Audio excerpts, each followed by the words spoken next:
buenos días. Bienvenidos a otra jornada más formativa que hacemos desde Cooperativas Alimentarias de España a través de nuestro brazo académico, que es la Cátedra Universitaria de Cooperativas Alimentarias. Y nada, hoy es un tema de interés y de actualidad, que así nos lo habéis reclamado desde todos los lados del Estado, y referido a la reforma laboral en el sector agroalimentario. ¿Cómo nos afecta esta reforma en nuestro sector? Para ello, pues se han prestado a estar con nosotros dos ponentes de primer nivel, que uno de ellos es socio de Deloitte Legal y otra de ellas es asociada senior de Deloitte Legal también, ahora os las presentaré. Y la jornada de hoy queremos que sea bastante práctica, en el sentido que lo que vamos a intentar es hacer una presentación, bueno, van a intentar los ponentes, yo no, una presentación corta, a lo mejor media hora, de lo que es la reforma a nivel teórico, cómo ha ido cambiando, cómo ha cambiado y qué es lo novedoso. Y luego les adelantamos desde la Confederación algunas preguntas de interés que nos habéis hecho llegar previamente a este webinar, y ellos le van a dar respuesta. No obstante, aparte de esas preguntas que les hemos adelantado, pues tenéis ahí a vuestra disposición, tanto a través del chat como a través de preguntas y respuestas abajo en vuestras pantallas, para poder preguntar lo que consideréis a lo largo del webinar. Entonces, al final, pues los dos ponentes contestarán a las preguntas que hayáis formulado. La duración máxima que tenemos prevista para este webinar es hora y media, dependerá un poco de las preguntas que se hagan. Pues bueno, en principio, si hay muchas, pues nos podremos alargar hasta esa hora y media. Si hay pocas, pues cortaremos en cuanto estén todas resueltas. También diré que este webinar, pues como todos los que hacemos, son grabados y luego estará a disposición vuestra tanto en la web de Confederación, tanto en la web de Cátedra Cooperativas Alimentarias. Bueno, pues no me enrollo más, vamos al lío y os voy a presentar a los dos ponentes que tenemos hoy con nosotros. La primera de ellas es Beatriz Prieto, es asociada senior en Deloitte Legal, en la oficina, ella está en la oficina de Sevilla. Entonces, ahora os contaré algo más de Beatriz. Y luego Fernando Bazán, que es también de Deloitte Legal, en este caso es socio de la oficina de Madrid. Los dos, por supuesto, del ámbito laboral. Bueno, Beatriz y Fernando ya tuvieron una experiencia con nuestra Federación de Andalucía y de hecho fue pues una recomendación de nuestra Federación Andaluza, que les gustó mucho el webinar y decidimos hacerlo pues para todo el Estado y que todo el mundo pudiese aprovecharse de los conocimientos tanto de Fernando como de Beatriz. Así que nada, encantado de que estén aquí. Y lo que le voy a pedir ya a ellos dos, tanto a Beatriz como a Fernando, es que se conecten su cámara y su micro y puedan hacer su presentación. Pues Beatriz, Fernando, pues ya les tenemos ahí. Pues oye, pues yo me callo ya, Beatriz, Fernando, os dejo a vosotros y buenos días, y luego me conecto yo otra vez para el tema de las preguntas. Pues muchas gracias, entiendo que me oís bien, si nadie dice que no. Se oye muy bien. Y muchas gracias, Tomás, y muchísimas gracias a todos, encantados de estar aquí. Y bueno, vamos a dividir la webinar en una presentación inicial que nos vamos a centrar en lo que entendemos que afecta a vuestro sector de la reforma, aunque vamos a hacer una pequeña presentación general del contenido de la reforma rápida para ver un poco, entender desde un punto de vista casi hasta de exposición de motivos, de filosofía y por dónde ha ido.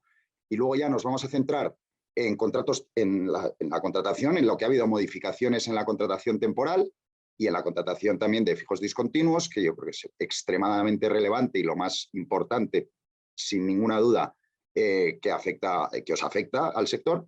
Luego vamos a tocar un poco convenios colectivos, subcontratas, ETTs, y vamos a pasar muy por encima o casi ni pasar por la parte de ERTES, salvo que nos digáis lo contrario, que no tenemos ningún inconveniente. De hecho, estamos pues, llevando algunos ya, digamos, ERTES post-reforma, y si queréis entramos, pero en principio veíamos que no era un espacio más excesivamente interesante, ¿no? a este respecto. Pero bueno, dejadme que haga una presentación general y tened en cuenta que somos, y yo soy un pobre laboralista que ha sufrido la pandemia en todo su esplendor legislativo. Acordaos que lo hemos sufrido todos, ¿no? Cómo ha sido esta vorágine de reales decretos de los domingos por la tarde para ver qué ocurría el lunes por la mañana, quién podía trabajar, quién no.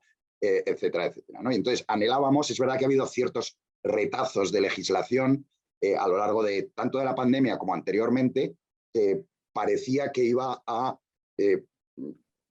agruparse en ese nuevo estatuto de los trabajadores o el estatuto de los trabajadores del siglo XXI que anhelábamos todos, ¿no? Bueno, deciros que, estos son opiniones, claro, deciros que no parece que se haya producido ese fenómeno de nuevo estatuto de los trabajadores o el estatuto del siglo XXI con la reforma laboral, sino que más bien, como dice la exposición de motivos, nos hemos ido a cumplir lo que nos pedía Europa a efectos del plan de recuperación, transformación y resiliencia, ¿no? Que lo que nos pedía es modificar y mejorar ciertas cuestiones a efectos de los fondos europeos. No quiero decir que esto sea el único motivo para llevar a cabo la reforma, pero desde luego ha sido un impulso relevante y también ha obligado, entre comillas, a hacerlo de esta manera y en estos plazos, ¿no? Entonces, al final, nos hemos encontrado con una reforma que ha atacado sobre todo tres frentes, porque los anteriores frentes que nos exigía Europa para llevar a cabo esta transformación se supone que ya estaban cerrados, como era todo lo relativo a la igualdad, toda la legislación relativa al teletrabajo, incluso la de plataformas digitales. En la propia exposición de motivos de la norma nos habla de que ya hicimos los deberes, nosotros legisladores, a estos efectos, a efectos de igualdad, efectos de teletrabajo, incluso a efectos de plataformas digitales, y ahora nos piden que hagamos nuestros deberes en tres aspectos. Lucha contra la temporalidad, modernización de las relaciones laborales y mecanismos de suspensión de contratos frente a mecanismos de extinción, ¿no? Me voy de atrás a adelante, que entendemos de menos importante a más importante, ¿no? A efectos del sector. Primero, ERTES. Es verdad que la reforma, yo creo que de forma hábil, pues lo que ha hecho es ya dar por sentada que la utilización de los ERTES va a ser el mecanismo que el legislador va a pedir que las compañías traten ante los momentos de crisis, ¿no? Los ERTES han funcionado bien, los ERTES siguen funcionando y lo único que hace es dar pues carta de validez a todos los ERTES que han habido durante la reforma, establecer una serie de mecanismos y de plazos un poquito más cortos de los que estábamos acostumbrados, de manera que cualquier empresa, antes de plantearse un expediente de regulación de empleo o unos despidos, pues tenga la capacidad de ir a medidas coyunturales previas, como son los ERTES por causas objetivas, los que habéis oído toda la vida o últimamente los ERTES ETOP. Dejadme una crítica a este respecto, porque lo sufrimos, porque no lo organizamos todo con tiempo, que sería muy positivo a efectos de lo que es el planteamiento jurídico laboral de las compañías, ¿no?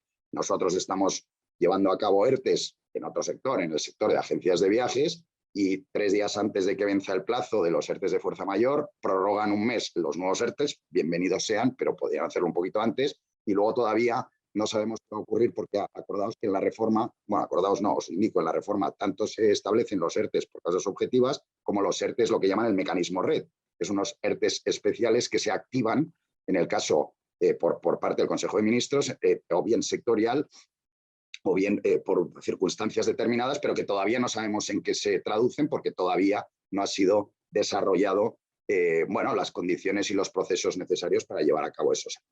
Esto es todo lo que vamos a hablar de los ERTES, salvo que nos digáis lo contrario. Insisto, expresar un poco qué bien como mecanismo alternativo a las extinciones, pero qué bien estaría si tuviéramos ya el terreno de juego definido a todos los efectos, ¿no? Que eso es con lo que tenemos que jugar los laboralistas. Segundo, desde atrás, modernización de las relaciones laborales, que es lo que ha hecho la reforma en teoría. Bueno, con mucho bombo y con mucha publicidad se supone que esto iba a ser pues la derogación de la reforma laboral del 2012 en el que se rompió la tendencia de la prioridad aplicativa de los convenios colectivos de empresa frente al sector.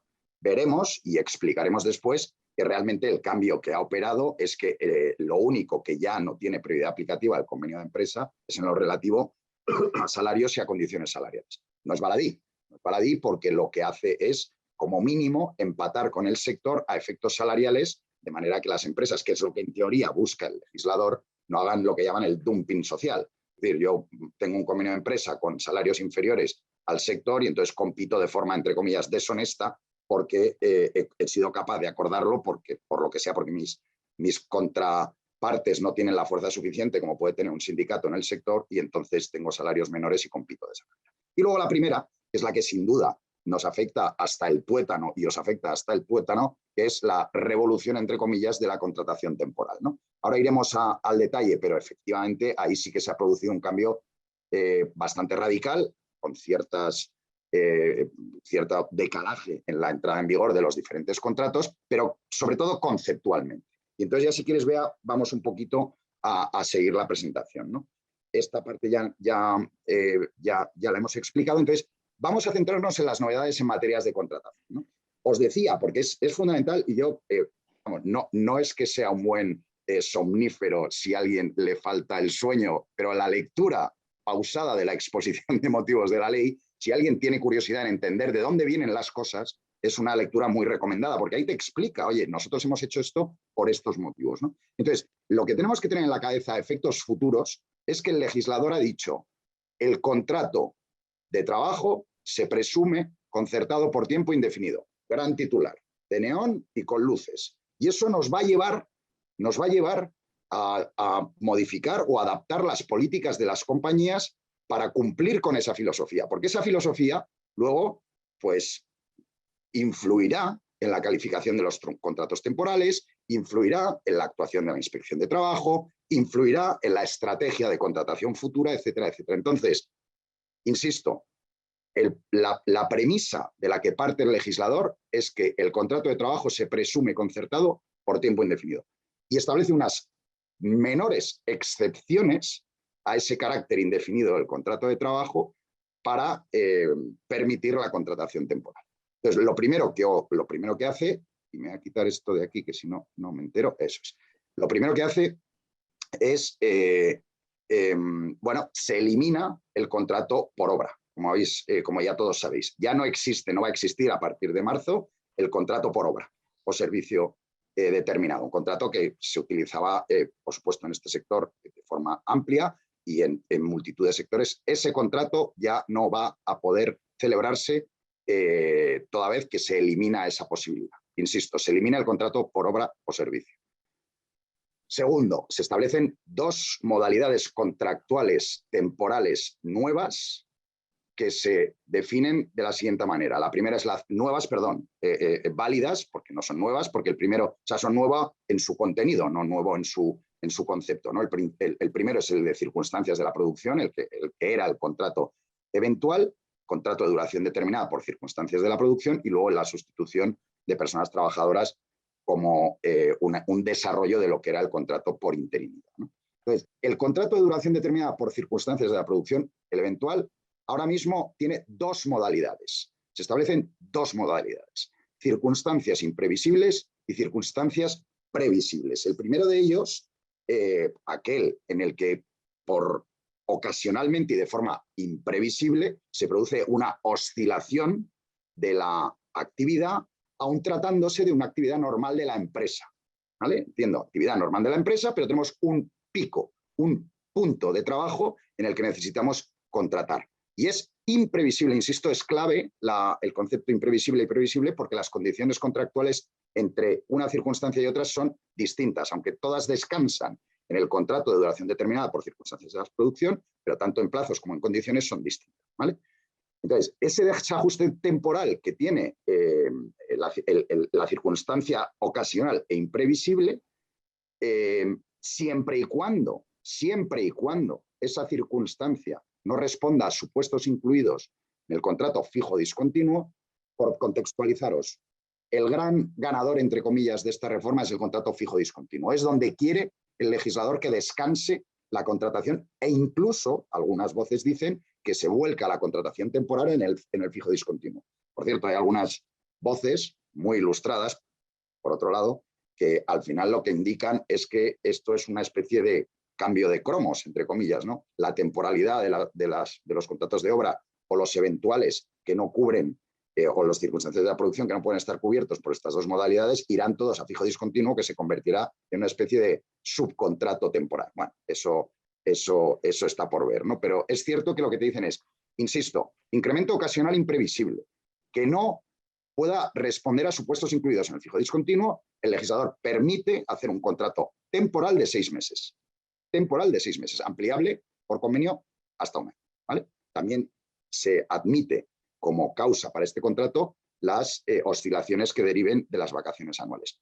Ojo que hay algo que no he dicho y yo creo que es absolutamente clave, es la necesidad de reforzar la causa de contratación temporal. Acordaos, una de las batallas siempre de los abogados laboralistas es, oye, tienes que especificar bien cuál es la causa del contrato temporal porque si no se va a presumir indefinido o se va a entender que no es una causa temporal habilitante para este contrato, ¿no? Insiste el legislador en la necesidad de justificar esa temporalidad. No podemos decir incremento ocasional de la demanda.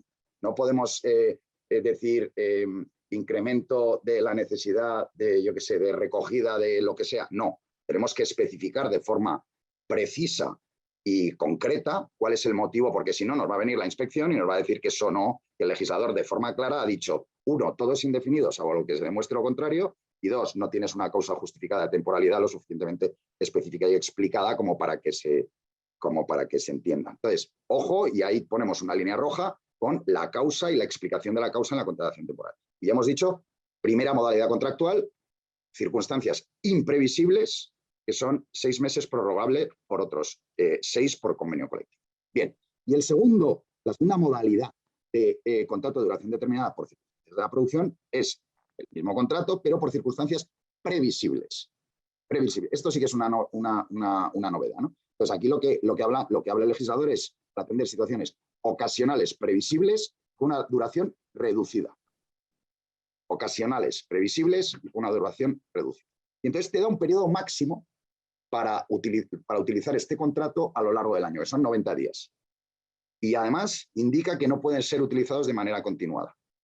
Entonces, aquí ya se abren un montón de cuestiones que luego resolveremos y que no voy a anticipar, pero efectivamente, máximo de 90 días, situaciones ocasionales y previsibles de forma discontinua, ¿vale? Y luego además, como esas circunstancias son ocasiones y previsibles, tenemos que el último trimestre del año trasladar a la RLT, a la representación legal de los trabajadores, una previsión anual de uso de estos contratos, ¿vale? Nos vamos a campañas específicas o a puntas de trabajo que ya conocemos. Ojo que establece una prohibición de utilización de este contrato de circunstancias de la producción para la realización de trabajos en el marco de contratas, subcontratas o concesiones administrativas, siempre y cuando constituyan la actividad habitual u ordinaria de la empresa. Vale. Bueno, pues entonces, insisto, se acabó el contrato por obra, bienvenido el contrato por duración determinada, por duración determinada por circunstancias de la producción, que se subdivide en circunstancias imprevisibles, 6 meses más otros 6, circunstancias previsibles, siempre ocasionales, máximo 90 días y que no se puede realizar de forma continuada. Y luego lo que... Fernando, perdona, sí. Fernando, te corto un momento porque siempre surgen muchas dudas en relación a estos 90 días. Vale.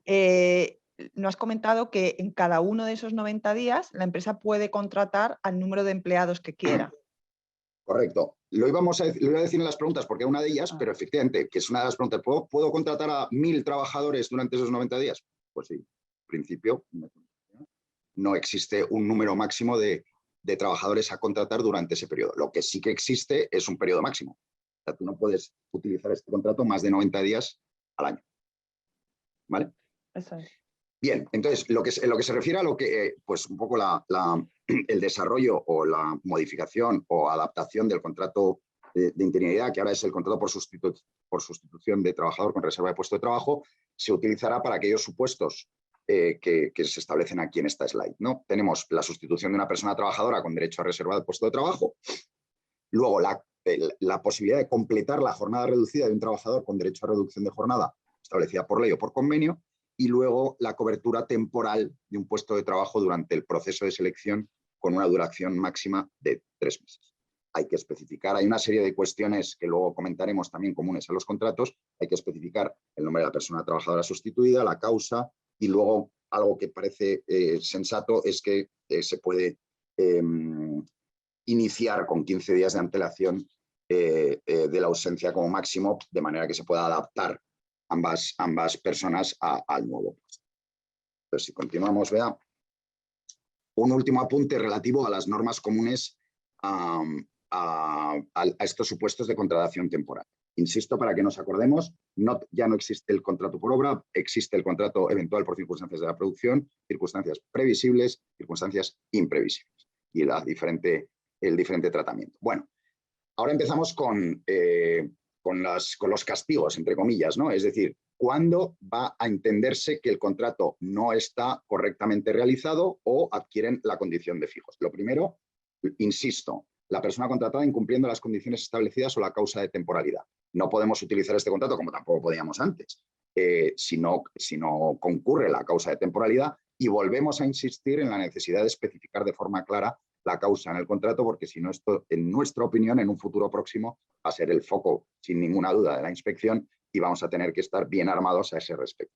Luego acordaos que por el transcurso del tiempo se adquiere la condición de fijo. Antes de la reforma teníamos que si alguien prestaba servicios durante 24 meses en un periodo de 30, se adquiría la condición de fijo para ese mismo puesto o distinto en las empresas o grupos por 2 o más contratos por circunstancias de la producción.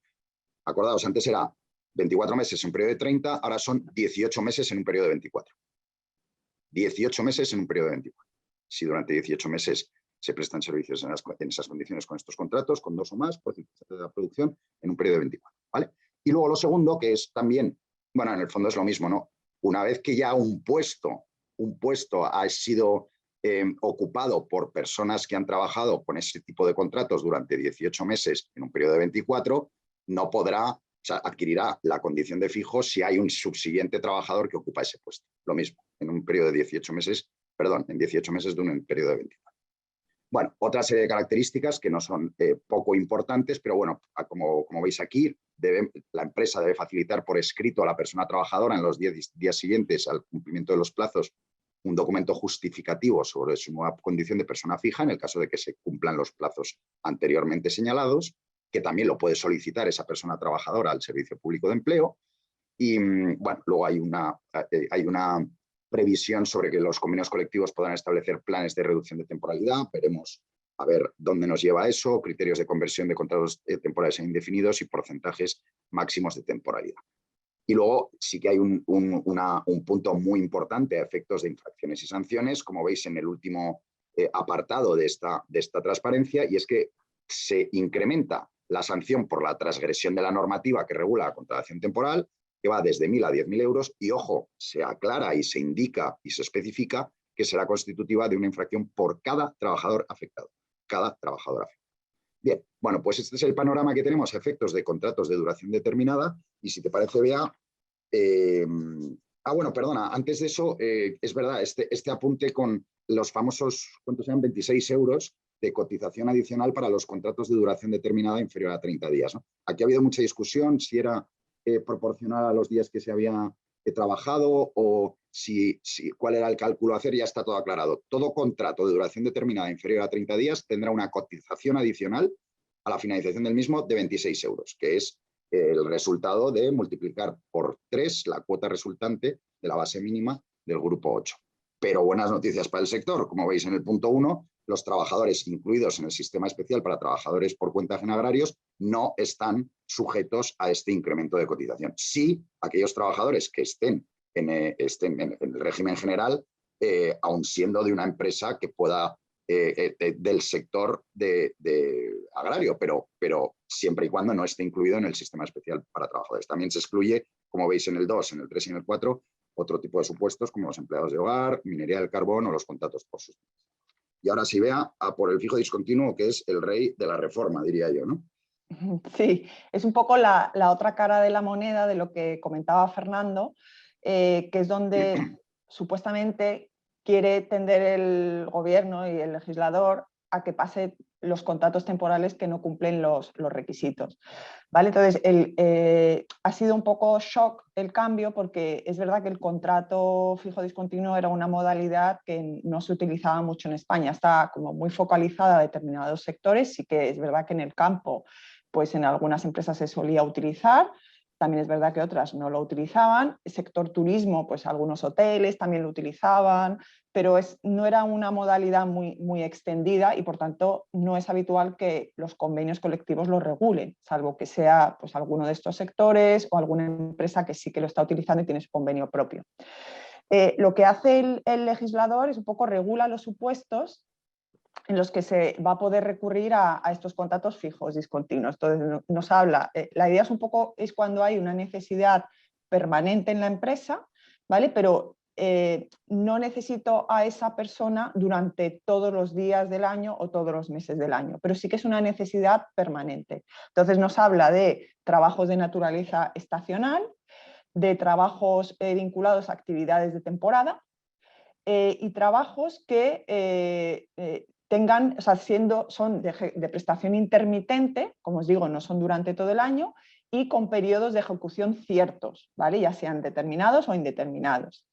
Y luego, como novedad, nos regula expresamente que se deberá acudir a la modalidad del fijo discontinuo cuando sean trabajos en el marco de ejecución de contratas mercantiles o administrativas, ¿vale? Que siendo previsibles forman parte de la actividad ordinaria. Por ejemplo, un caso típico, aunque no es del sector, pero para que lo veáis de forma clara, cuando los call centers se les van adjudicando contratos para prestar los servicios de atención telefónica pues de determinadas empresas, ¿vale? Entonces les van adjudicando contratos para prestar estos servicios. Bueno, pues en este tipo de actividades que dependen de adjudicación de contratas, aquí lo que se va a tener que recurrir, en vez de hacer contratos por obra o servicio para cada una de esas contratas, lo que nos dicen es, tú vas a tener que tener a toda tu plantilla con contratos fijos discontinuos y vas a tener que ir haciendo llamamientos cuando concurra esa necesidad y cuando finalice esa necesidad, pues comunicas el fin del llamamiento, esa persona se queda,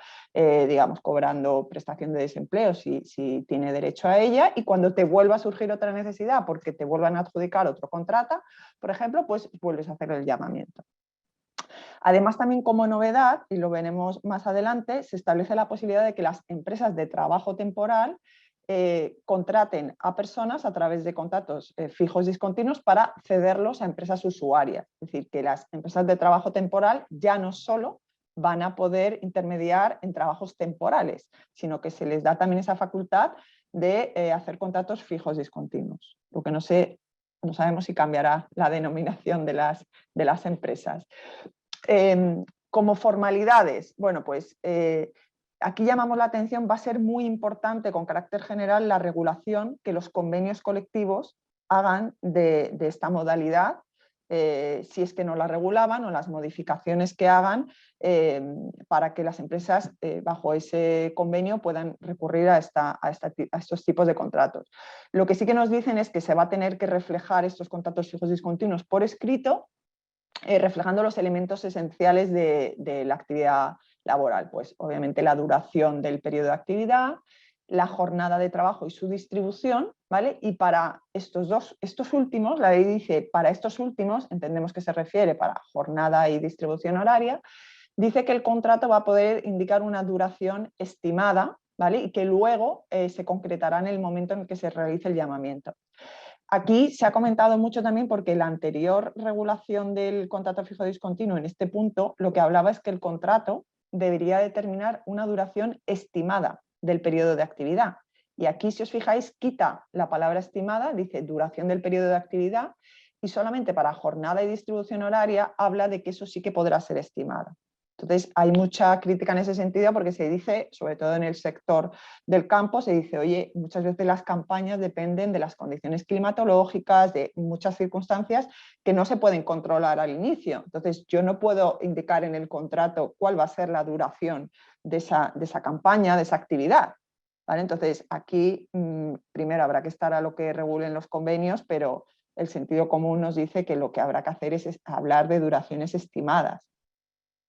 También nos regula el llamamiento y se dice que mediante convenio colectivo, de ahí la importancia que os recalcamos de, muy importante, las modificaciones que hagan los convenios colectivos a este respecto, dice que mediante convenio colectivo y si no, en su defecto, mediante un acuerdo de empresa, se deberán de establecer los criterios objetivos y formales para el llamamiento. Aquí prevemos que va a haber muchísima litigiosidad, ¿vale? Porque los convenios o los acuerdos de empresa van a tener que regular cómo se realiza ese llamamiento, por qué orden, qué pasa si a una persona se le hace un llamamiento y no responde, pues sí hay, normalmente si no acude, se entiende que es una baja voluntaria, pero los convenios pueden regular supuestos en los que el trabajador va a poder decir, oye, levanto la mano, no puedo acudir a ese llamamiento por estos motivos, y que eso no se considere una baja voluntaria. Los convenios van a tener que regular todas estas cuestiones, ¿vale? Entonces, este llamamiento... Ahí claro, nos preguntan ya si tenemos alguna fecha específica de antelación para hacer el llamamiento. Ahora mismo que no hay regulación convencional. No, realmente, o sea, no se dice nada. Si claro. El convenio no dice nada y no se regulan estos acuerdos de empresa, a ver, lo que tiene que ser algo que sea, digamos, razonable. Pero no hay nada establecido. Si el convenio no establece nada, ahora mismo la normativa no establece nada al respecto. Igualmente, respecto a la forma de comunicación, lo único que se dice es deberá notificarse por escrito y constar debidamente notificado a la persona interesada, ¿vale? Pero nos preguntan también muchas veces, oye, ¿tiene que ser un burofax certificado con acuse de recibo? ¿Puede ser un email? ¿Puede ser un WhatsApp? ¿Puede ser una llamada? ¿Vale? Entonces... Yo ahí, vamos, llamada no veo, porque la llamada no puede registrar la realidad de la llamada, y luego yo creo que nos deberíamos ir a criterios de sensatez de otro tipo de acreditación de notificaciones, ¿no? Entonces es verdad que en el tráfico diario de idas y venidas utilizamos el email con absoluta normalidad. Yo me atrevería a decir que no veo ningún problema en que si tú mandas un email, que luego además puedes tener el acuse de recibo y hay trazabilidad, no veo que sea un inconveniente hacerlo por email. El WhatsApp, es verdad que hay algunos jueces que ya lo están admitiendo para dar por notificadas cosas. A mí, pues no sé si es porque soy de los 70, pero me da un poquito de miedo todavía a efectos de prueba acreditarlo. Pero bueno, por la misma razón que hablas del que el email valdría, pues en pura teoría pues debería valer también el WhatsApp, ¿no? Pero bueno, yo casi prefiero un correo que luego lo puedes imprimir. El WhatsApp siempre me parece como más complejo luego de acreditar que lo has mandado y qué tal, ¿no? Con lo cual sí que entiendo que habría. Sí, ahí por eso es muy importante siempre, pues si hay un acuerdo, imaginaros, con la representación legal de los trabajadores, donde ambas partes están validando esa forma de comunicación, pues de cara a luego defenderlo o justificarlo, obviamente tienes un acuerdo con la RLT que te lo ha validado. ¿Vale? Entonces, bueno, habrá que ver un poco qué es lo que establecen los convenios, qué es lo que se puede acordar con la representación legal de los trabajadores, etc. Y luego también, Carmiña, por ejemplo, lo digo porque podemos también ir alternando cuestiones que nos preguntan en vez de hacer así los bloques tan específicos, ¿no? Pero claro, decía, si nuestro convenio está vencido y todavía no hay uno nuevo, llega el momento, no se ha negociado uno nuevo, que por cierto estará sujeto a la ultraactividad modificada, con lo cual seguirá estando vigente en tanto no entre en vigor uno nuevo, el anterior, y si no establece nada de cómo se hace esto, pues seguirá sin establecerlo. Con lo cual tendremos que aplicar efectivamente nuestro criterio si no nos lo indica el convenio, con lo cual eso no hay otra forma de hacerlo, ¿no? Sí, decía que como también otra cuestión que establece, digamos, formal a cumplir es que al inicio del ejercicio hay que trasladarle a la representación legal de los trabajadores las previsiones de llamamiento anual o semestral, ¿vale? Y luego, una vez que se van produciendo los llamamientos, pues las altas efectivas hay que comunicárselas también a la representación legal de los trabajadores. Vale, entonces, como hemos comentado anteriormente, el sistema es, básicamente hay una bolsa de empleados y la empresa va haciendo los llamamientos por el orden establecido en convenio, como se haya acordado, según sus necesidades. ¿Vale? Cuando finaliza la necesidad, pues se va haciendo también la comunicación de fin de llamamiento. También hay algunos convenios que regulan, igual que regulan el orden por el que hay que hacer el llamamiento, pues según la antigüedad o como se quiera determinar, también hay convenios que regulan cómo hay que hacer la comunicación del fin de la necesidad. También puede haber un orden establecido. Lo que sí que nos dice es que cuando y entre un llamamiento y otro, esa persona, como decíamos, va a estar sin trabajar, con el contrato suspendido, y va a poder percibir la prestación de desempleo si ha reunido el periodo de carencia necesario y cumple los requisitos. Nos precisa la norma que en caso de contratas, subcontratas o concesiones administrativas que veíamos anteriormente, los periodos de inactividad entre un llamamiento y otro van a ser periodos de espera, ¿vale? Hasta que haya una nueva contrata y pueda colocar a esa persona. Y que los convenios colectivos del sector podrán establecer un periodo máximo de inactividad entre subcontratas. Si los convenios no dicen nada, ese periodo máximo va a ser de 3 meses. Pero ojo, esto está solo referido, este límite de 3 meses de inactividad está solo referido a casos de celebración de contratas, subcontratas o concesiones administrativas, no en el resto de supuestos.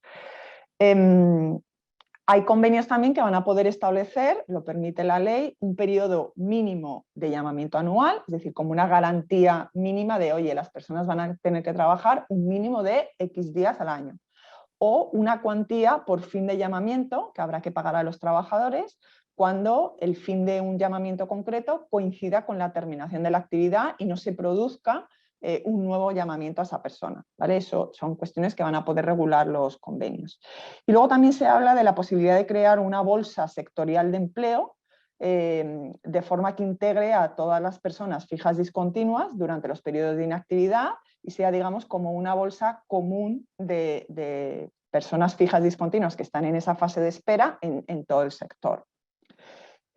También se establece que las empresas van a tener que hacer un censo anual del personal fijo discontinuo y van a tener que informar a sus fijos discontinuos y, por supuesto, a la representación legal de los trabajadores sobre vacantes que tengan en plazas fijas, para que estos fijos discontinuos puedan, digamos, acceder a esas plazas fijas.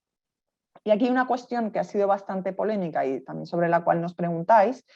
En materia de antigüedad, ¿cómo se computa la antigüedad de los trabajadores fijos discontinuos? Aquí, como sabéis, ya antes de esta reforma de que estamos comentando, el Tribunal Supremo ya había fijado su criterio de forma unificada de cómo se calculaba esa antigüedad cuando estábamos ante un despido de una persona trabajadora fija discontinua. Y lo que nos decía es, si una persona, por ejemplo, lleva contratada con un contrato fijo discontinuo 10 años, pero imaginaros que cada año solo trabaja 6 meses y los otros 6 meses no tiene actividad, yo cuando calcule su indemnización por extinción del contrato, como antigüedad no le voy a tener que calcular los 10 años, sino que me voy a ir únicamente al cómputo de los días efectivamente trabajados, ¿vale?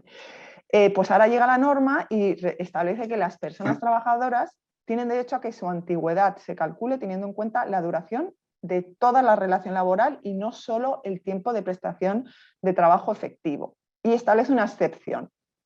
Dice, como excepción, aquellas condiciones que exijan otro tratamiento en atención a su naturaleza y siempre que responda a criterios de objetividad, proporcionalidad y transparencia. Pero lo cierto es que no es nada clara la norma ni en qué casos estamos en esta excepción. Es el caso del cálculo de la indemnización. Entonces, aquí, salvo que yo me equivoque, Fernando, no hay nada todavía establecido de forma clara. Se barajan diferentes teorías.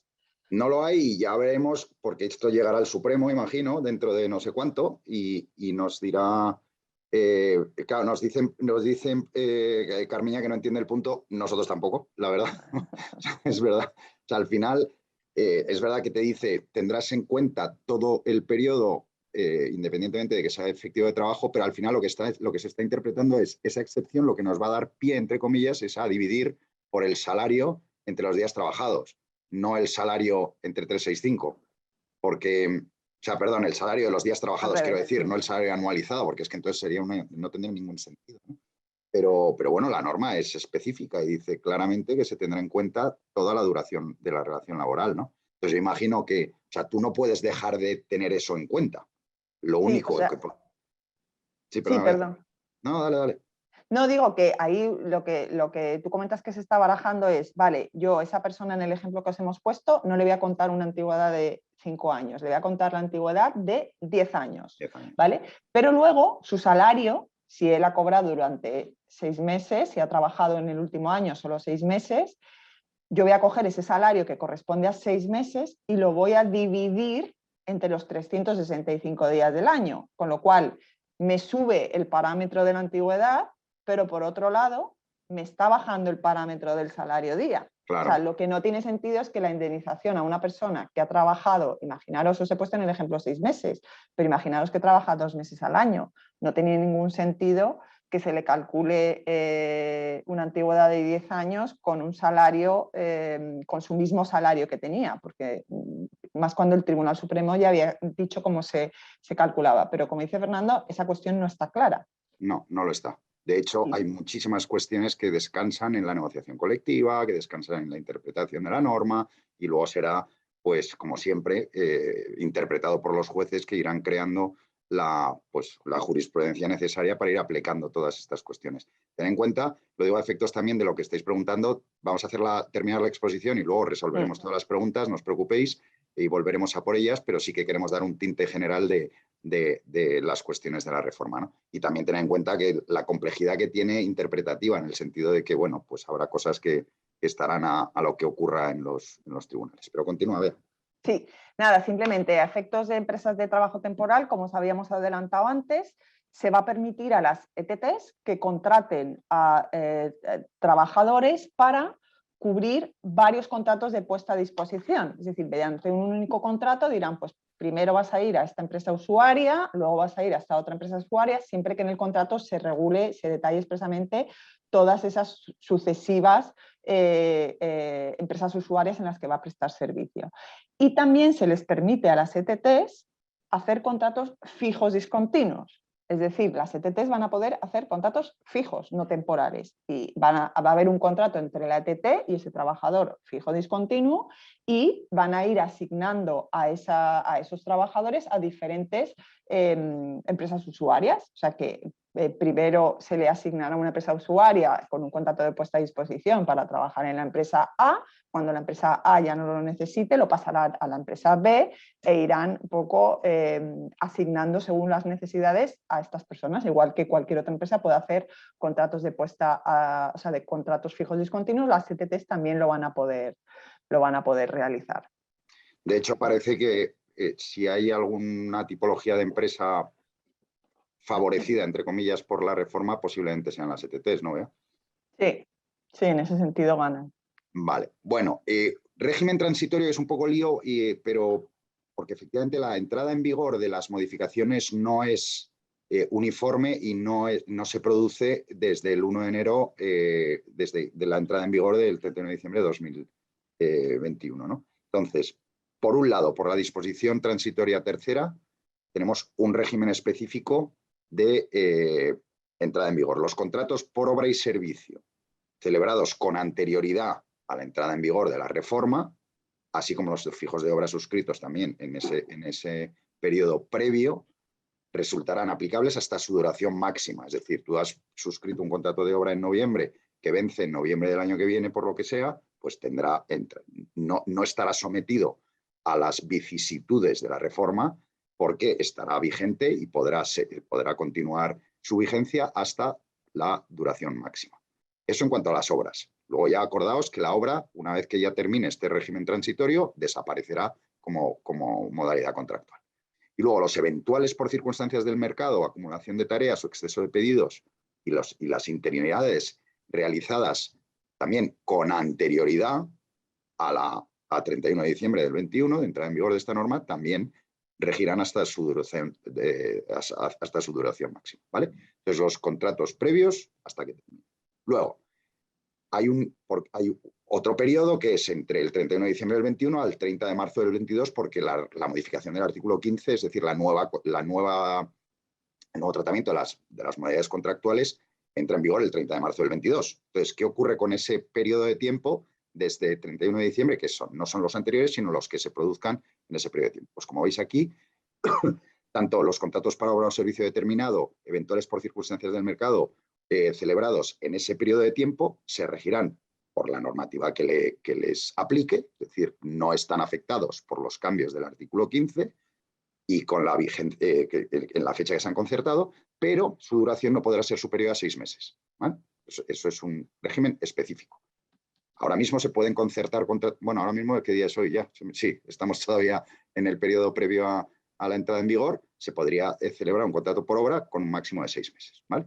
Y luego ya por último, los contratos suscritos a partir de la entrada en vigor de la norma estarán sujetos a la normativa y en lo que se refiere al encadenamiento de contratos, acordaos que encadenamiento de contratos a efectos de computar los meses en el periodo determinado para que se hagan fijos, lo que se dice es todos los contratos suscritos con anterioridad a los efectos del número de contratos del periodo y del plazo previsto del 15.5 se tomarán en consideración solo el contrato vigente a la entrada en vigor y el anterior. Es decir, solo tendremos en consideración el contrato anterior al nuevo que se celebre a efectos de concatenación de contratos de los 18 meses en el plazo de 24. Y ese es el régimen transitorio. Luego hay un apunte a efectos del artículo 42, que también eso ha sido, bueno, eso ha tenido ríos de tinta, ríos de lobbies para arriba y para abajo, y había muchísima inquietud sobre qué iba a ocurrir con la subcontratación de obras y servicios, si se iba a prohibir, si no se iba a prohibir, si se iba a permitir, lo que fuera, ¿no? Entonces, al final, lo que se ha añadido es un punto adicional en el artículo 42 que establece que el convenio colectivo de aplicación para las contratas será el del sector de la actividad ejecutada en la contrata. ¿Vale? El del sector de la actividad ejecutada en la contrata. Si tú tienes una contrata de limpieza, tendrás que aplicar el convenio del sector de la actividad de limpieza, independientemente de que no corresponda con la actividad de la empresa principal, salvo que exista otro convenio sectorial que aplique conforme al título tercero. Es decir, si tú estás haciendo la limpieza de un convenio de una empresa pues, de manufacturing, de lo que fuera, pero estás haciendo un trabajo de limpieza, aplicará el contrato del sector de limpieza, independientemente de que la empresa en la que trabajes tenga o bien un convenio propio o bien tenga el convenio del metal, me lo invento, ¿vale? Que por su actividad principal. Y luego, cuando esa empresa contratista de la que estamos hablando tenga un convenio colectivo propio, aplicará este, ¿vale? Teniendo en cuenta las reglas de prioridad aplicadas. Y por aquí pasamos entonces al tema de las infracciones y sanciones, que no son pocas. Sí, a ver, bueno, en tema de infracciones laborales, lo más relevante que se ha modificado es lo que ya os ha adelantado Fernando, referente a los contratos temporales suscritos en fraude de ley. Aquí el cambio es importante porque hasta ahora una empresa que tenía pues 100 trabajadores, bueno, me he pasado, ¿no? Pero bueno, 10 trabajadores temporales contratados en fraude de ley, a esa empresa se le aplicaba una única sanción que podía llegar con la última modificación hasta 7.500 euros, ¿vale? Se podía graduar en función del número de trabajadores afectados dentro del mínimo y del máximo, pero como máximo nos íbamos a 7.500 euros por empresa. ¿Vale? Ahora el cambio no solamente se sube porque es de 1.000 a 10.000, sino que se establece que la multa es por cada trabajador, con lo cual nos podríamos ir en este escenario de 10 trabajadores a un máximo de 100.000 euros, cuando antes el máximo eran 7.500. ¿Vale? Entonces, ahí muy importante pues, que no solo se limitan los casos en los que se puede recurrir al trabajo temporal, sino que se endurecen mucho las sanciones aplicables. Y lo mismo para suscribir contratos con ETTs fuera de los supuestos establecidos legalmente. Nos va a aplicar también una de 1.000 a 10.000 por cada trabajador afectado, con lo cual ahí esto es muy importante a tener en cuenta. Sí, ahí llamaros la atención. Yo creo que lo que busca el legislador de forma clara es un cambio de mentalidad, ¿no? De mentalidad empresarial y decir, oye, vamos a volcar toda la temporalidad en la modalidad de fijo discontinuo, que tiene sus inconvenientes, por supuesto, pero también tiene alguna ventaja. Habrá ocasiones en las que la no respuesta al llamamiento pues, suponga una baja voluntaria y no tengas que indemnizar ni tengas que hacer nada, que a lo mejor incluso, como dice mi hijo, renta más que tener una contratación temporal que luego tienes que indemnizar, aunque sea de forma menor a una extinción contractual no procedente o improcedente. Pero bueno, yo creo que con todo el refuerzo que hay, tanto en las sanciones y en las infracciones, pues hay que tener mucho cuidado, porque efectivamente esto luego ya tendrá un rodaje.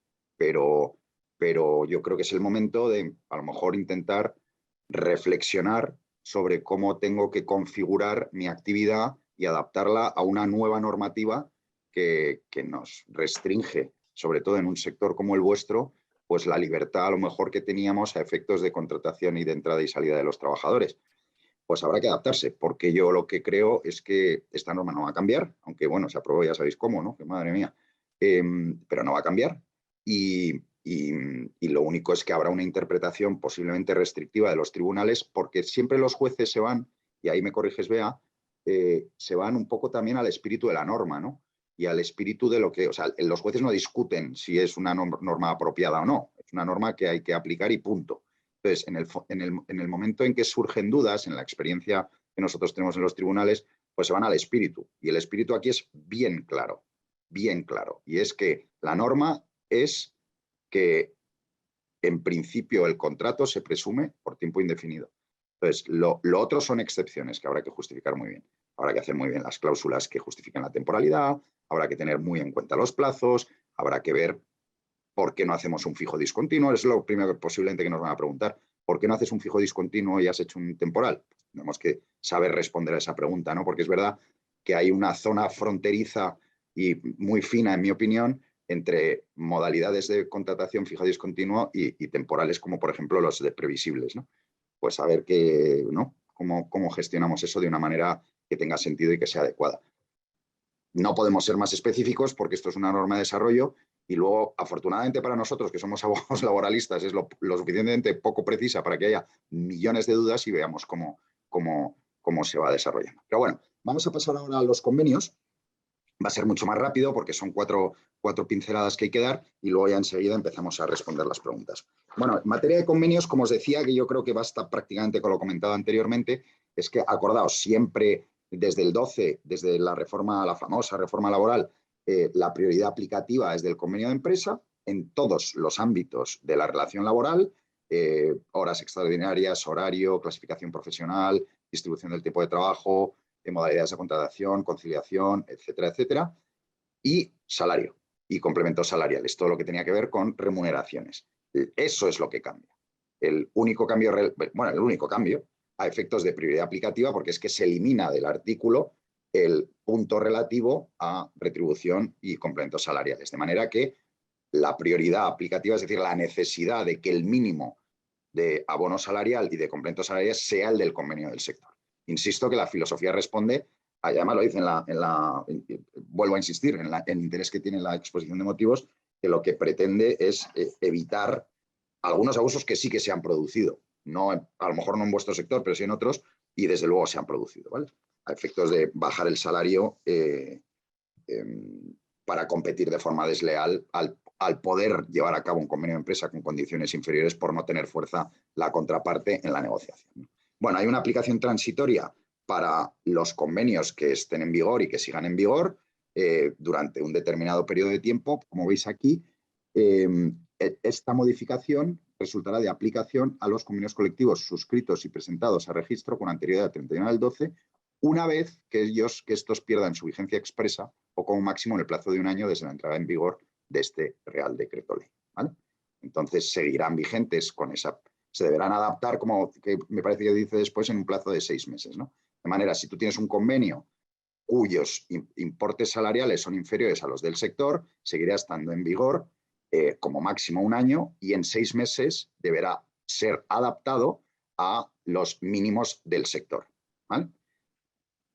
Y bueno, y un punto muy importante es que obviamente ya lo dice expresamente que no se hagan trampas. Es decir, que lo que no podemos hacer es que el incremento que suponga, imaginaos en un convenio de empresa que se debe adaptar a los mínimos del sector y por eso incrementar el salario, lo que no podemos hacer es operar la compensación y absorción para compensar la subida que tenga que hacer por adaptarme al convenio del sector. Ya lo dice expresamente. Vale, también en materia de convenios colectivos hay un cambio, tampoco es muy relevante, pero como sabéis, con las últimas reformas laborales se estableció que si un convenio era denunciado, o sea, si el convenio no decía nada y un convenio era denunciado por cualquiera de las partes, se abría una negociación y en el plazo máximo de un año las partes no habían alcanzado un nuevo convenio, pues establecía un mecanismo que era, pues tendrás que aplicar el convenio superior que te sea de aplicación por tu actividad, y si no hay convenio superior, pues no se aplicaba convenio ninguno, y ahí surgió una discusión sobre pues, si había que contractualizar las condiciones del contrato. En fin, había un mecanismo, ¿vale?, que se estableció para, digamos, meter cierta presión en la negociación de los nuevos convenios. Ahora se vuelve para atrás, se vuelve a cómo estaba redactada la norma antes de que se produjera ese cambio. Y lo que se dice es que si una de las partes denuncia el convenio, ¿vale?, y empieza un periodo para negociar el nuevo convenio, si ha transcurrido un año desde la denuncia del convenio y las partes no han conseguido acordar un nuevo convenio, dice, las partes deberán someterse a un procedimiento de mediación. ¿Vale? Dice, solo se someterán a procedimiento de arbitraje si existe pacto expreso coetáneo de las partes, y si no hay pacto, ¿vale?, si no llegan a un acuerdo en ese plazo de un año, se mantiene la vigencia del convenio colectivo. Al final la conclusión es, el convenio colectivo, salvo que existan estos procedimientos de mediación y se acuerde lo contrario, el convenio colectivo, una vez denunciado, va a seguir aplicando hasta que las partes lleguen a un acuerdo sobre el nuevo texto del convenio. ¿Vale? Se establece como régimen transitorio que los convenios que se hayan denunciado a la entrada en vigor de esta reforma laboral, ¿vale?, y en tanto se adopte un nuevo convenio, mantendrán su vigencia. O sea, lo que hemos comentado, los que ya estén denunciados se van a mantener en sus mismos términos hasta que las partes acuerden un nuevo texto del convenio. Y simplemente de forma rápida, porque ya se ha ido comentando durante la exposición, respecto a la entrada en vigor, la norma entró en vigor el 31 de diciembre del 21, pero sí que es verdad que los cambios más relevantes, que son los de contratación, contratos formativos, contrato temporal, fijo discontinuo, no se aplican hasta 3 meses desde la publicación del BOE, ¿vale? O sea que nos vamos a final de marzo y es el periodo transitorio que os ha estado explicando anteriormente Fernando. Luego hay otras disposiciones transitorias para ERTES, etcétera, pero no vamos a entrar tampoco al detalle. Y esto es todo en cuanto a la es verdad, no hemos comentado nada de los contratos formativos, porque yo creo que aquí no aplica, pero sí es verdad, simplemente por cultura general, que ha habido un cambio radical en todos el establecimiento de los requisitos, hay modalidades distintas, con requisitos distintos, etcétera, etcétera, y también ha sufrido muchísima modificación todo lo que es la contratación formativa, que en el fondo también es otra contratación temporal, ¿no? Con lo cual, bueno, en el fondo y en la superficie, son otra modalidad de contratación temporal. Vale, entonces, si te parece, Bea, lo que tenemos 8 preguntas ya realizadas con anterioridad a la celebración de la webinar. Entonces, empezamos por estas y luego ya nos vamos a las que habéis venido formulando. Si te parece bien, Tomás, nos las cuentas o lo hacemos como consideréis, ¿no? Pero a estos efectos, si te parece, Bea, pues venga, vamos como Pimpinela, una cada uno, ¿vale? Sí, perfecto. Entonces, empiezo yo. La primera pregunta nos decía, ¿qué modelo de contrato deberían utilizar los trabajadores por cuenta ajena agrarios que ahora están cotizando por jornadas reales y que a lo largo del año hacen unas 120 jornadas o más? Bueno, yo creo que teniendo en cuenta todo lo que hemos hablado, la filosofía de la norma y las posibilidades tan restringidas de contratación temporal, en general nos deberíamos ir, en mi opinión, a un fijo discontinuo, porque son necesidades permanentes realmente, ¿no? Entonces, creo que parece que la modalidad contractual más clara a este respecto sería el fijo discontinuo, ¿no? Si fueran necesidades ocasionales y que pudieran entrar dentro de los de circunstancias de la producción por no sé, imprevisibles a lo mejor, o previsibles también. Pero vamos, a mí me da la impresión de que la modalidad contractual a aplicar a este respecto es la del fijo discontinuo. Vale, ¿vas tú con la segunda, Bea? Sí, hay una segunda. Bea, ¿estás de acuerdo? Tienes que decir que sí. Tienes que decir que sí, ¿no? Imagínate. Totalmente. Vale. Sí, la segunda pregunta está referida a los contratos de obra, ¿vale? Obra o servicio que han desaparecido, pero contratos de obra que se hicieron antes del 30 de diciembre, que se hicieron para una obra o servicio que dura hasta finales del 22, ¿vale? Nos preguntan si se pueden mantener así hasta esa fecha o tienen una duración máxima de 6 meses. Aquí, como ha comentado Fernando, todos los contratos por obra o eventuales o de interinidad de los antiguos, bueno, los que se hayan hecho antes de la entrada en vigor de la reforma, desde antes del 30 del 12, del 31 del 12, esos siguen aplicándose se sigue aplicando la normativa anterior y por tanto van a poder tener la duración máxima que preveía esa norma. Si está justificado y está previsto que durase hasta final del 22, pues seguirán durando hasta el 22. Lo de los 6 meses es solamente para aquellos contratos por obra o eventuales que se firmen entre el 1 de enero y el 30 de marzo, por ese periodo transitorio. Esos nos dejan todavía seguir suscribiéndolos, pero ojo, solo van a poder durar 6 meses. Es un poco la diferencia, pero los que se suscribieron antes del 30 del 12 van a poder durar lo que la normativa anterior preveía, ¿vale? Que es el máximo de los 3 años, salvo que el convenio lo establezca y obviamente siempre que concurra la necesidad temporal. Vale, la tercera pregunta tiene que ver con los medios para realizar el llamamiento al fijo discontinuo, que yo creo que lo hemos comentado antes ya, hablábamos de correos electrónicos, mensajes telefónicos o si se tenía que hacer por carta. Pues yo creo que lo he comentado. Un medio que acredite la realización del llamamiento, entendemos que no hay que ir al burofax con acuse de recibo, no es necesario, un email valdría, hombre, un mensaje de texto, pues en pura teoría también si lo puedes acreditar. Yo me siento más cómodo con el email, pero en pura teoría cualquier medio que luego nosotros podamos acreditar que se ha realizado el llamamiento valdría. No, siempre y cuando no se establezcan los requisitos en convenio, ¿no? Pero no creo yo que a estos efectos se restrinja más que cualquier otra circunstancia o en cualquier otro momento la necesidad de acreditar la notificación, con lo cual valdría mail e incluso ese mensaje del que habla. La siguiente pregunta está referida a una empresa que, además de los trabajadores de campaña, necesita refuerzos puntuales durante pocos días, ¿vale? Y nos dicen que hasta ahora lo ha venido haciendo con contratos de duración, de corta duración. Y aquí la peculiaridad, que un poco en línea con lo que ha comentado Fernando antes, nos dice que aunque es una empresa del sector, pero está en el régimen general. Sus trabajadores están en el régimen general de la Seguridad Social y no en el régimen especial agrario. Entonces, aquí lo que nos dicen es, ¿tendríamos que pagar la cotización adicional de contratos de corta duración de 26 euros? Bueno, pues aquí la empresa podrá, o sea, no tiene que aplicar esa bonificación a los trabajadores que tengan en el régimen especial agrario, pero sí a los trabajadores que tenga en el régimen general.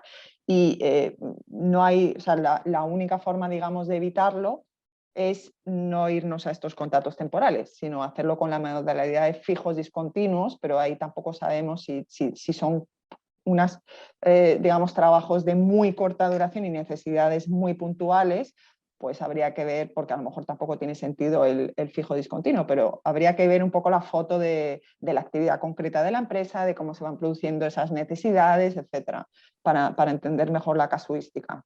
Pero desde luego que si es régimen general y un contrato de corta duración, en los términos que dice la ley, tendrá ese recargo de 26 euros.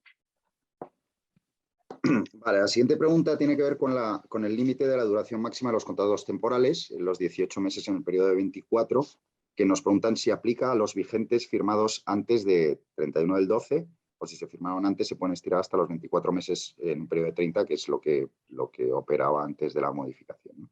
Es verdad que la nueva redacción operará para aquellos contratos que entren en vigor cuando entra en vigor la nueva redacción, es decir, a 31 de marzo, con lo cual los contratos suscritos con anterioridad a los efectos del cómputo de número de contratos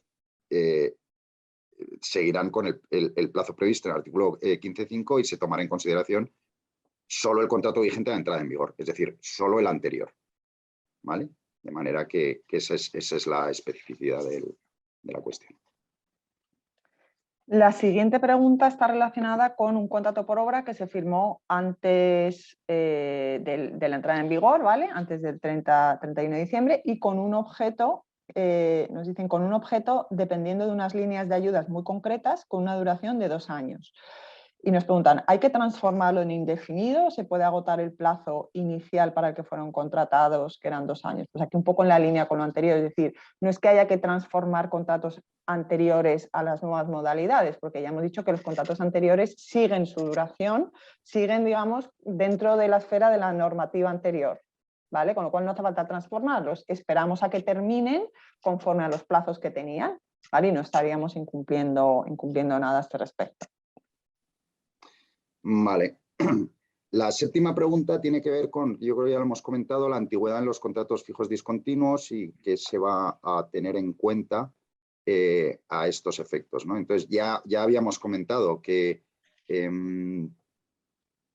no está claro para nadie, porque esa excepción que acompaña a la exposición general de que se te da en cuenta no solo el tiempo de prestación de servicios, sino toda la duración del contrato, pues habla de esa excepción por aquellas condiciones que exijan otro tratamiento, ¿no? Entonces veremos lo que ocurre. Nuestra opinión, desde luego, no es que tendremos que respetar ese plazo que insisten, pero a efectos de salario, como hablábamos antes, se computará el dividido por el tiempo efectivamente realizado, ¿no? Con lo cual tendremos que estar a lo que digan los tribunales, pero bueno, la norma dice lo que dice, ¿no? Veremos cuál es el desarrollo futuro.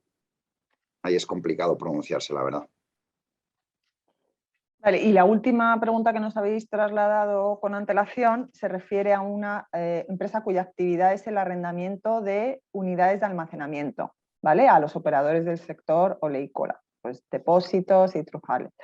Entonces, lo que nos dicen es que antes, como el arrendamiento, la necesidad de contratación por estos servicios no se producía en fechas concretas ni previsibles, ¿vale? Sino que dependía de la situación del mercado, de las necesidades de sus clientes, se utilizaban contratos pues, eventuales o por obra o servicio determinado. ¿Vale? Y lo que nos preguntan ahora es qué tipología de contratos se tendrían que utilizar. Aquí, si es la actividad permanente de la empresa, si son necesidades permanentes de la empresa, porque la empresa se dedica a esos arrendamientos, y lo que, como dice la empresa, lo que no conoce es las fechas en las que se van a producir esas necesidades ni los volúmenes que se van a ir manejando, ¿vale? Pero como es una necesidad permanente, lo que la ley nos dice es que habría que acudir al contrato fijo discontinuo, porque es una necesidad permanente, lo que pasa es que no se produce durante todos los días del año, ¿vale? Entonces tendríamos que acudir al fijo discontinuo, si no está la necesidad todos los días del año, y ir haciendo llamamientos a los trabajadores y fines de llamamiento en función de la fluctuación de esas necesidades. Solamente si podemos justificar que es una necesidad ocasional, ¿vale? Y que no se da durante todo el año, o esos picos de actividad en los que ahí podemos ver si podemos, además de los fijos discontinuos normales, utilizar esos 90 días, solo en esos casos excepcionales podremos acudir al trabajador temporal. Pero eso, como dice Fernando, es la excepción y tiene que estar súper bien justificado, y en función de si sea una necesidad previsible o imprevisible, pues acudir a la modalidad de los 6 meses o la de los 90 días, ¿vale? Pero ahí la regla general sería el fijo discontinuo. Ya de las preguntas anteriores no había. Fernando, Beatriz, habéis contestado las Sí. preguntas anteriores, muchas Sí. gracias. Nos quedan 20 minutos de webinar, hay un montón de preguntas, creo que es el webinar de los últimos que hemos hecho que más preguntas hay, o sea, en fin, porque hay muchas dudas, lógico, ¿no? Entonces, como veo que os habéis manejado bastante bien, ya incluso en la presentación, contestando algunas preguntas que nos lanzaban los que nos estaban escuchando, yo no sé si queréis vosotros mismos seleccionar las preguntas o queréis que las lea yo, lo que consideréis, lo que os sea más cómodo a vosotros.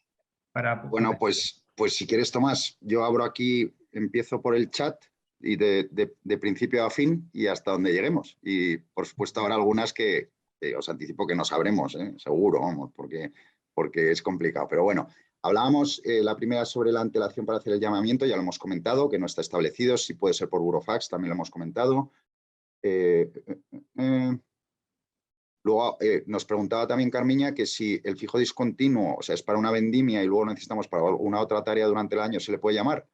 Sí, ¿por qué no? O sea, no se establece que el fijo discontinuo tenga que estar específico para una... O sea, no le pasa lo que al temporal, que tiene que tener una causa de temporalidad específica. Y el fijo discontinuo pues se le va llamando.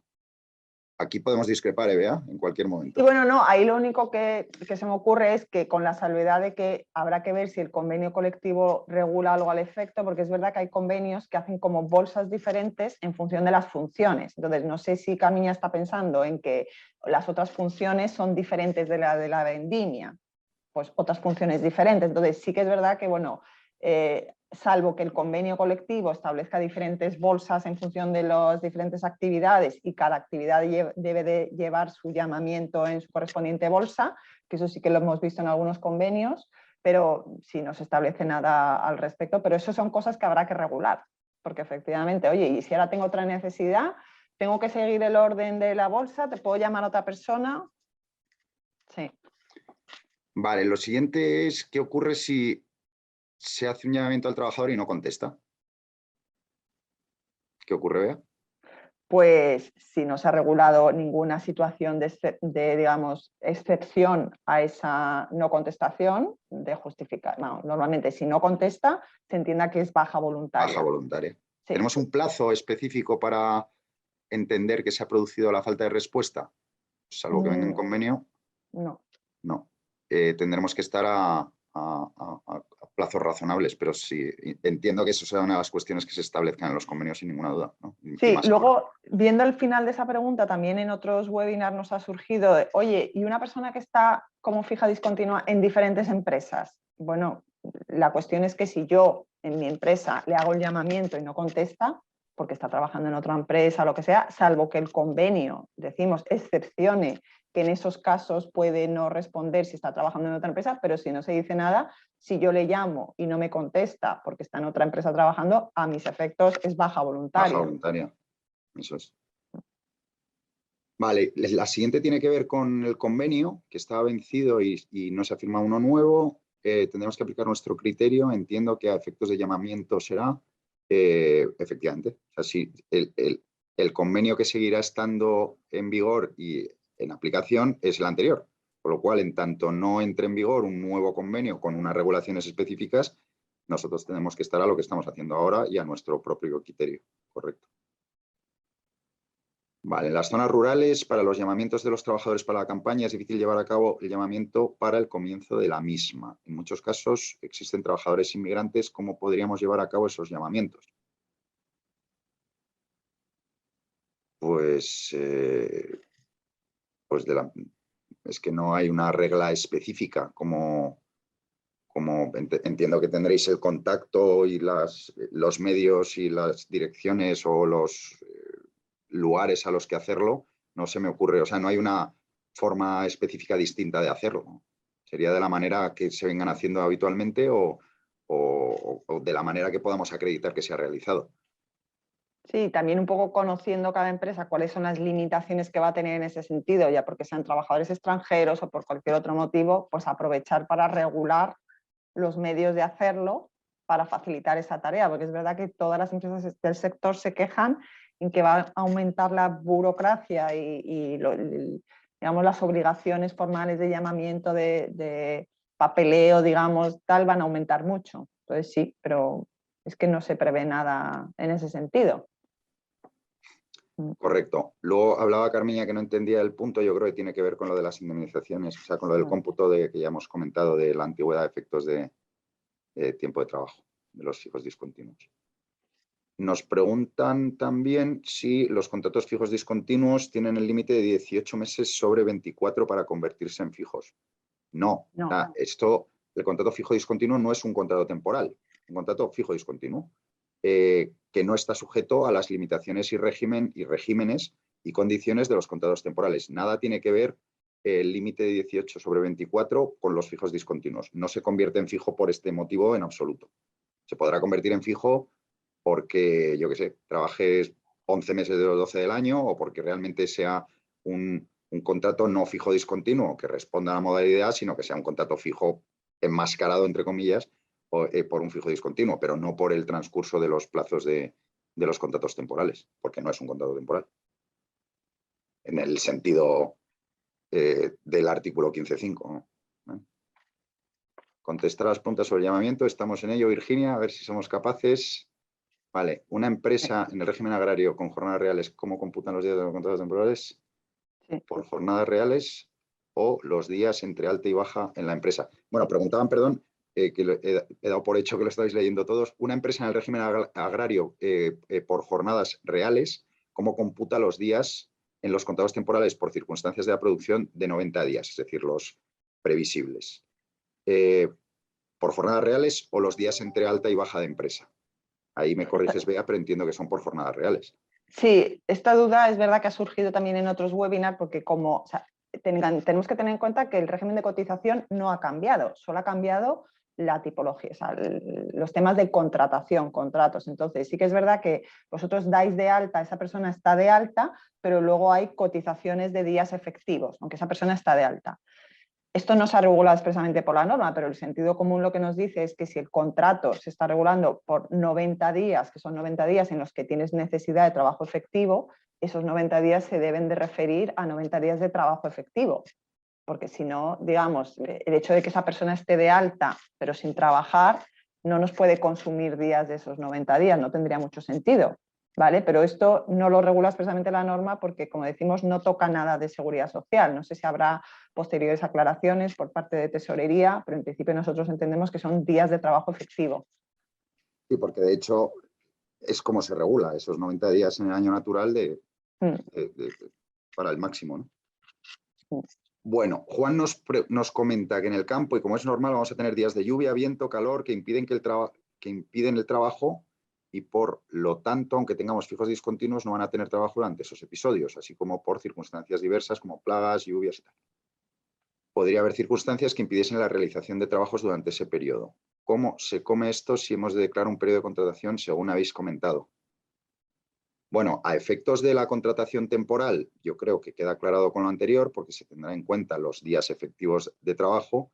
A efectos de fijos discontinuos, pues la verdad es que no sabría decirte. Si el periodo está de alta, pues está de alta. No veo cómo se puede, porque eso en el fondo es volver al régimen anterior, ¿no? O con un contrato temporal anterior, que no es el caso, ¿no?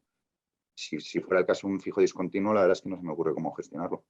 Claro, yo ahí entiendo un poco que se refieren a esta problemática que nos han comentado de, oye, es que yo en el campo puedo hacer un llamamiento, pero imagínate que de repente entran unas lluvias torrenciales y estas personas no pueden llevar a cabo su actividad.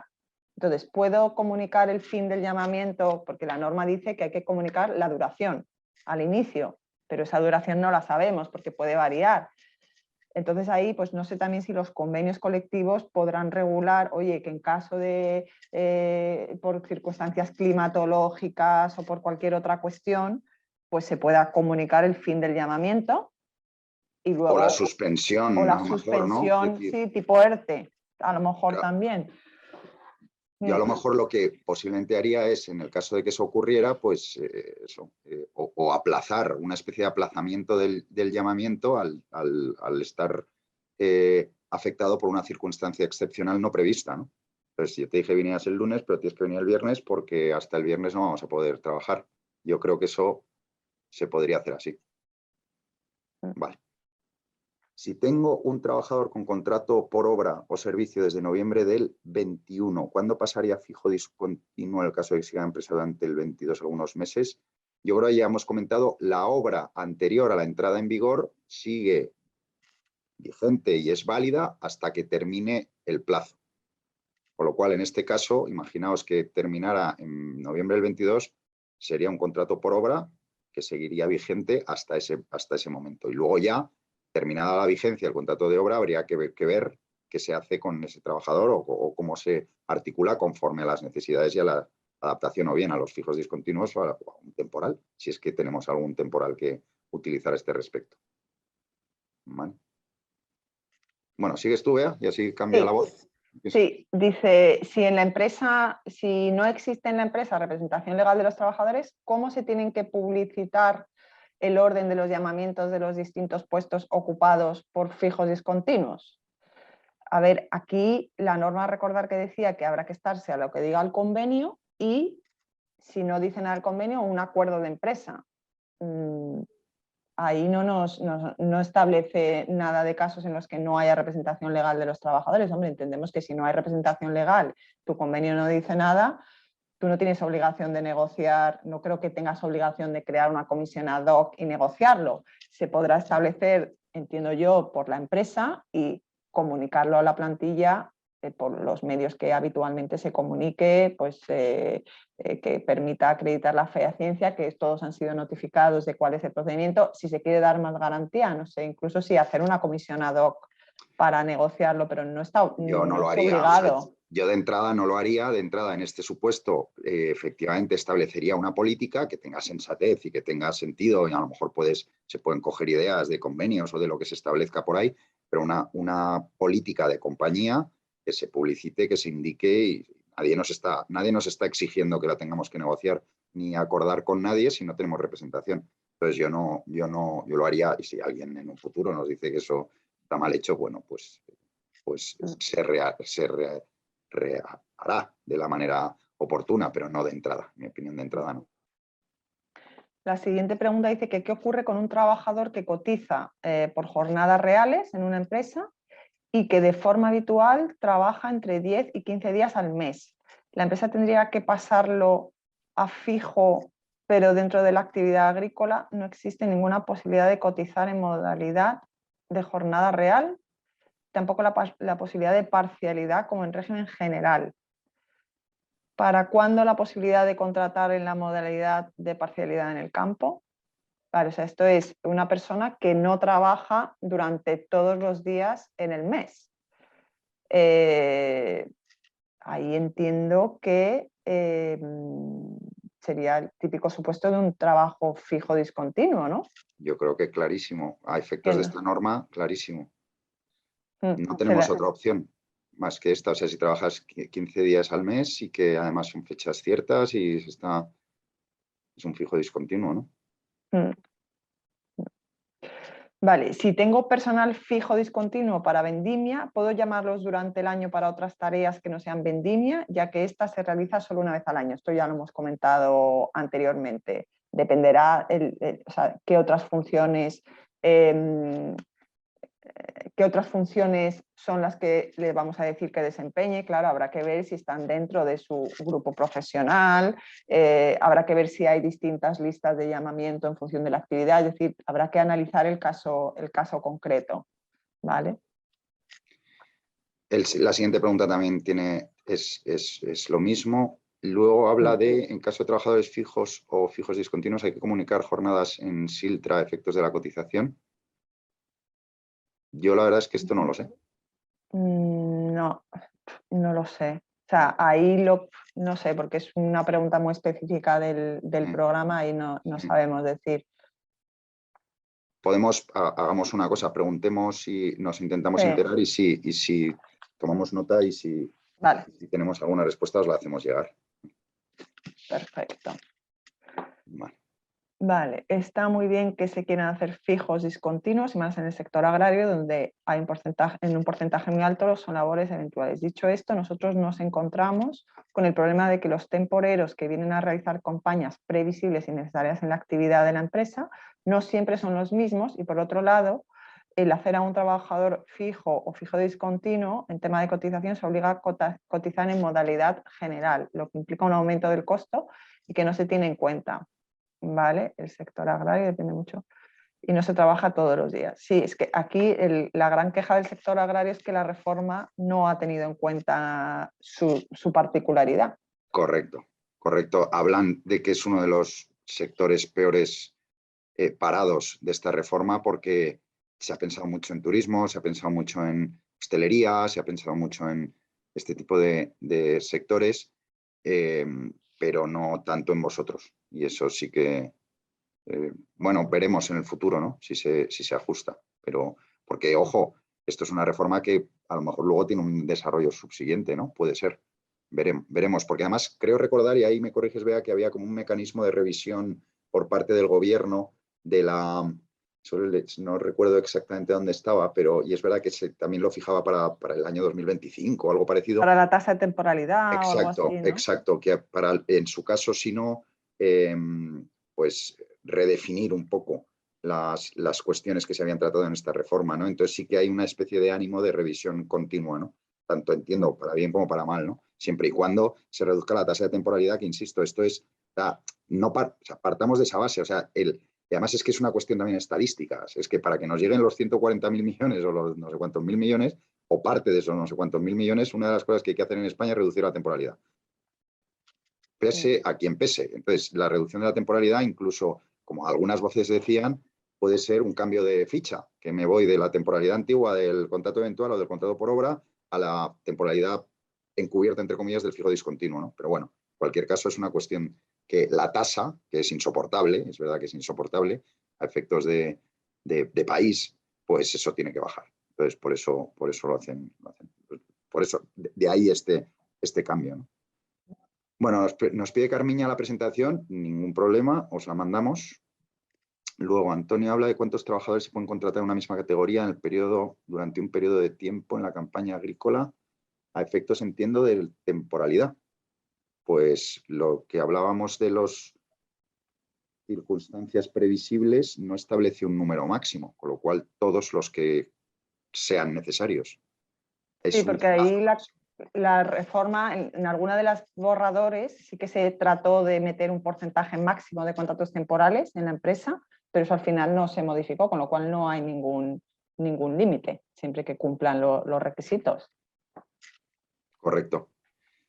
Vale, ya hemos comentado lo de los fijos discontinuos en campañas distintas. Las cotizaciones de empresas se disparan, pues eso en el fondo, o sea, es verdad, pero es que desde un punto de vista legal no vemos otra posibilidad de incardinar esa actividad en un contrato que no sea un fijo discontinuo, los que hemos hablado con anterioridad, exceptuando las partes que se puedan cubrir con esa temporalidad muy específica, previsible o no previsible. Habla luego de, en caso de varias categorías laborales, poda, recolección, riego, preparación de tierra, dejando claro en el contrato de trabajo a qué se dedica el trabajador. ¿Podría servir para que no se solapen o sí los trabajadores? No entiendo muy bien la Yo creo que tiene que pregunta. ver con la utilización del llamamiento para tareas distintas, ¿no? Como hemos comentado con anterioridad, ¿no? Entonces lo comentamos así, que nos queda un par de minutos para las que no nos dé tiempo, si luego podemos resolverlas, pues ya en su caso, Tomás, te las circulamos por si hay algo que quede que dejemos sin contestación, ¿no? Bueno, Sí. Juan nos pregunta que necesita para la tala 2 trabajadores durante mes y medio. ¿Qué contrato utilizo? Vea, mójate. A ver, yo ahí depende de a qué se dedique la empresa, porque si su actividad es la tala, pues será su actividad permanente y la respuesta será diferente a si su actividad habitual es otra y excepcionalmente y de forma ocasional durante un mes y medio necesita un trabajador para esto, pero que es algo ocasional. Pues ahí sí que podrá acudir, entiendo, al contrato temporal, ¿vale? Ya en función de si es una necesidad previsible o imprevisible.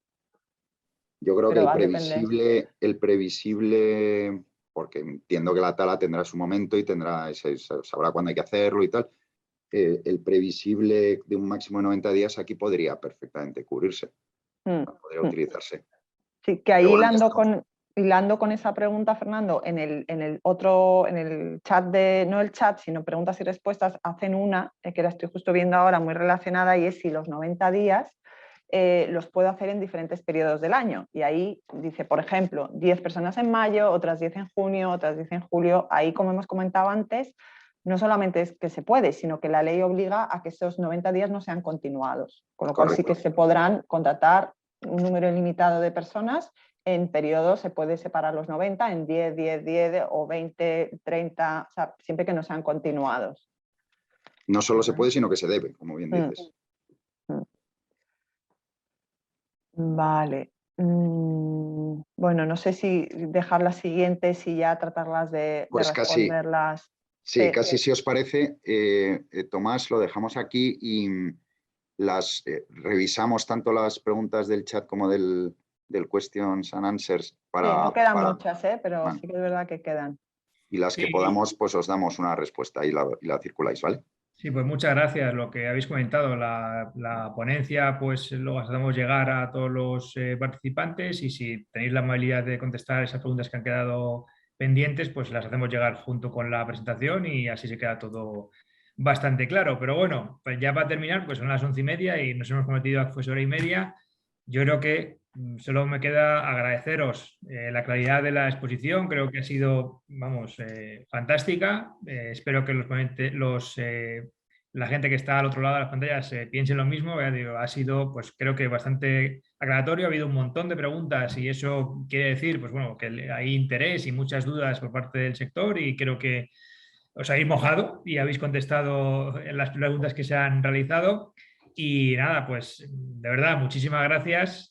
Hasta la próxima, y le haremos llegar también vuestros contactos a los que nos están escuchando, pues si quieren ahondar en algún aspecto más. Pues muchísimas gracias, Fernando. Muchísimas gracias, Beatriz. Gracias a vosotros, Tomás, y un placer, y nada, muchísimo ánimo a todos, y nada, a seguir. Que bueno, que esto cada día va a mejorar, yo creo, ¿no? En cuanto lo entendamos y lo vamos a adaptar. Así que nada, gracias a vosotros. Gracias a todos. Hasta luego. Adiós. Muchas gracias. Adiós, hasta luego. Hasta luego.